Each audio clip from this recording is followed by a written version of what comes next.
छत्तीसगढ़ी गाने देखने के लिए हमारे YouTube चैनल को सब्सक्राइब करें और नए अपडेट्स जानने के लिए बेल आइकन के बटन को क्लिक करें।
की मैं दिल विल नहीं दो समझे, लेकिन मैं तोर से अड़बड़ माया करता हूँ तो का करो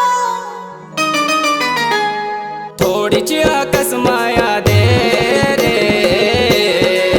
हाय रे हो तोरे लाला रे आई लव यू बोल दे हाय रे हो तोरे लाला रे आई लव यू बोल दे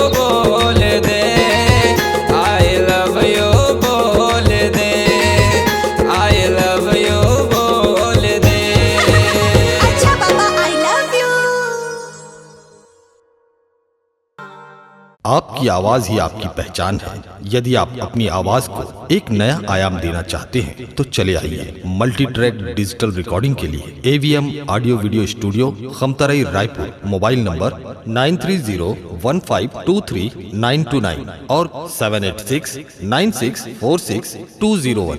यदि आप नए एवं पुराने गीत सुनना चाहते हैं तो avmgana.com में जाकर गाना फ्री डाउनलोड करें और YouTube चैनल में AVM गाना और KK कैसेट्स को सब्सक्राइब करें।